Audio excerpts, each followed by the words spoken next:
السلام علیکم every one. دیکھیں، کفار کی زندگی کا خلاصہ یہ ہے کہ ان کا تاریکی میں ڈوبا دل، ان کی آنکھوں کو فانی دنیا اور اس کی رنگینوں کے علاوہ کچھ نہیں نظر آتا۔ ان کی ساری زندگانی صرف اور صرف ناپائیدار دنیا کی طلب میں اپنے اختتام کو پہنچ جاتی ہے۔ ان میں سے دنیا کی من چاہی خواہشات پا لینے سے بھی وقت، حسرت، افسوس اور رنج کی تصویر بنے ہوتے ہیں، اور وہ جنہیں دنیا کی کامیابی بھی میسر نہیں آئی، وہ ساری زندگی صرف تقدوہی میں گزر گئی۔ ان کی حالتوں کا تصور مزید افسوسناک ہے کہ نہ دنیا کی عیاشیاں اور لذتیں نصیب ہوئیں اور نہ آخرت کی فلاح اور کامیابی، نہ یہاں کے ہوئے نہ وہاں کے ہوئے، جبکہ مسلمانوں کی زندگی کا حال اس کے برعکس ہے۔ مفتی صاحب لکھتے ہیں کہ جو قلوب منور ہوتے ہیں ان میں طلب حق کا ایک جذبہ پیدا ہوتا ہے، اس کو وہ مقصد حیات اور حاصل زندگی سمجھتے ہیں۔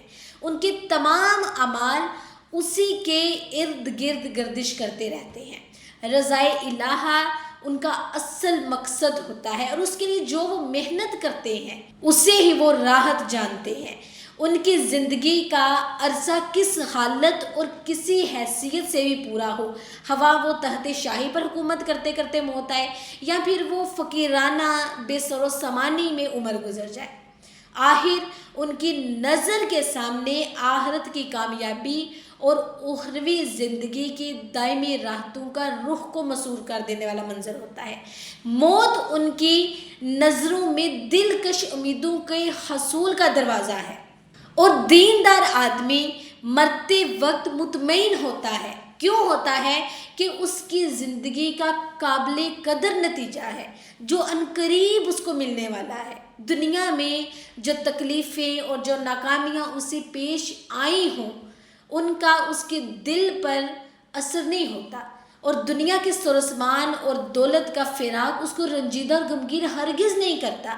وہ جانتا ہے کہ میں اس ناپائیدار اور فانی دولت میں آلودہ ہو کر اپنے خالق اور مالک کو نہیں بھولا، فرائض کو ادا کرنے سے میں پیچھے نہیں ہٹا، رحمت اور غفران کے وعدے، نعیم اور مقیم کی بشارتیں اس کے عالم آخرت کا مشتاق اور آرزومند بناتی ہیں، اور وہ بڑے اطمینان اور سرور کے ساتھ منزل گاہ دنیا سے قدم نکال کر آخرت کی طرف قدم کرتا ہے۔ دیکھیں، جیسے دنیا میں آتے وقت نیک، مقبول، مردود ایک حال میں ہوتے ہیں، ان کی لوح فطرت ان کے نقوش عمل سے سادہ ہوتی ہے، ان کے عمل بتاتے ہیں، اور ہر قسم کے افکار اور خیالات سے دماغ خالی۔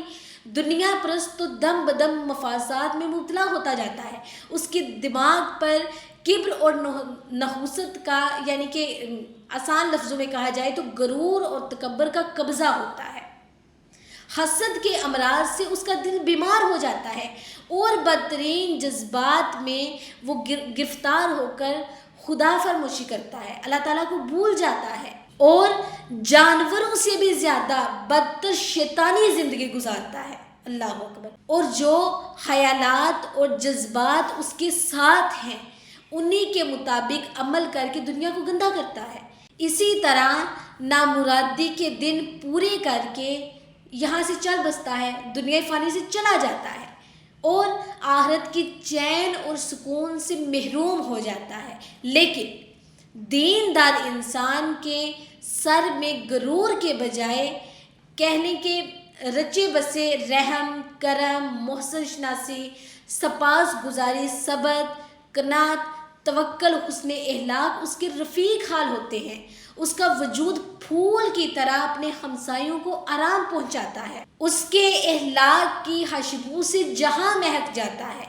خدا شناسی اور ذوق عبادت اس کا سب سے پیارا محبوب ہوتا ہے، اور ان ہی اوصاف کے حسب اقتضا اس کے تمام اعمال ہوتے ہیں۔ اگر یہ خدا شناس بندہ ریل کی فرسٹ کلاس میں نہ بیٹھے، ہوائی جہاز میں نہ اڑے، تخت سلطنت پر بیٹھا ہوا نہیں ہو، زمین کے کسی ایک چپے کی سلطنت کا دعویٰ نہ رکھے، حکومت کے مزے سے آشنا نہ ہو، دنیاوی سر و سامان کے لحاظ سے مفلسانہ نہ ہو، مفلسانہ زندگی گزارے، مگر اس کے دل میں ذوق طاعت ہو، پیشانی پر سجدے کا نشان ہو، قدم راہ حق پر ثابت ہو، ہاتھ ظلم اور خیانت اور نافرمانی کے جرائم سے پاک ہو، تو یہ سعید ہے، خوش نصیب ہے، کامیاب ہے، بامراد ہے، کیونکہ اس نے ترقی کی دنیا سے ایک کام آنے والا سامان لے لیا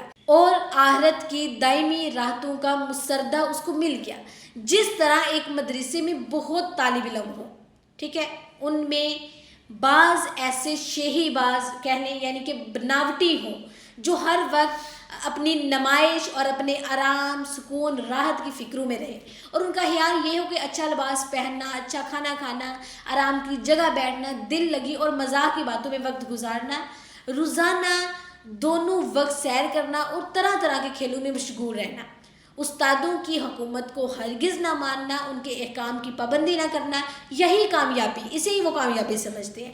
اور چند دوسرے طلباء اس کے اپوزٹ اس خیال میں ہوتے ہیں کہ مدرسہ عیش اور راحت کے لیے ہرگز نہیں ہے، بلکہ آئندہ زندگی کو کامیاب بنانے کے لیے ہے۔ اسی طرح ایک جگہ ہے، وہ رات دن کتابیں رٹتے ہیں، نہ انہیں کھانے کی فکر ہوتی ہے، نہ انہیں پہننے کا خیال ہوتا ہے، نہ اپنی سجاوٹ بناوٹ میں وقت کو ضائع کرتے ہیں، نہ سیر اور سیاحت کو فروغ دیتے ہیں، نہ ہنسی اور دل لگی کی طرف متوجہ ہوتے ہیں۔ جب کھانا مل گیا کھا لیا اور جیسا لباس میسر آیا انہیں پہن لیا۔ ان کو پہلے طلباء جو ہیں وہ ذلت کی نظر سے دیکھتے ہیں، ان کے میلے کپڑوں اور تھکا بدن، محنت کشیدہ چہروں کی افسردگی اور قیدیوں کی طرح ایک ہی جگہ پڑا رہنا دیکھ کر وہ ان پر طعنے اور طنز کرتے ہیں، ان کا مزاح بناتے ہیں، انہیں ذلیل سمجھتے ہیں، کم حیثیت اور بد حوصلہ جانتے ہیں، احمق اور بیوقوف ان کا نام رکھتے ہیں، مگر یہ سب کچھ سنتے ہیں، وہ سب کچھ برداشت کرتے ہیں، صبر کرتے ہیں۔ امتحان کا وقت بتا دے گا، وہ سمجھتے ہیں کہ امتحان کا وقت بتا دے گا کہ اپنے بناؤ سگار میں بیزی رہنے والے ناکام ہو گئے، اور سربلندی کا صحرا ان کے سر رہا جن کو یہ لوگ ہمیشہ ذلیل سمجھتے اور احمق جانتے تھے۔ اسی طرح اگر ایک دیندار کو مغرور دنیا نظر حقارت سے دیکھے تو وہ دھوکے میں ہے، انہیں معلوم نہیں کہ سعادت اور خوش نصیبی اس کا حصہ ہے اور دنیا پرست اس سے محروم ہے۔ یقیناً ایسے لوگوں کا آخرت میں کوئی حصہ نہیں ہے۔ انسان کی سعادت کیا ہے؟ انسان کی سعادت یہ ہے کہ وہ دین دارانہ زندگی اختیار کرے، اسی کو کامیابی اور ترقی جانے، اور غافلان خدا فراموشی کے دھوکے میں ہرگز نہیں آئے۔ ضرورت کے لیے دنیا کے اس بات جو بھی تعلق ہو وہ خدا کے لیے ہو، قلب غافل نہ ہونے پائے اور دل کی لگن محبوب حقیقی سے لگی رہے۔ ایسی زندگی کو کامیاب زندگی کہتے ہیں، ٹھیک ہے؟ اچھا پہن لینا، اچھا کھا لینا، 2 وقت کی سیر کر لینا، یہ سب کچھ کر لینا، یہ کامیابی نہیں ہے۔ اصل زندگی کی کامیابی تو ہے ہی یہ، اور اسی کی دعوت دینا ہر اس انسان کا فرض ہے جس کو انسانی شرافت سے بہرا ہے، ٹھیک ہے جی؟ آئی ہوپ آپ کو ویڈیو اچھی لگی ہوگی، آپ نے لازمی اس سے لرن کیا ہوگا، اور مجھے اجازت دیجیے، انشاءاللہ نیکسٹ ویڈیو میں ملاقات ہوگی۔ اللہ حافظ۔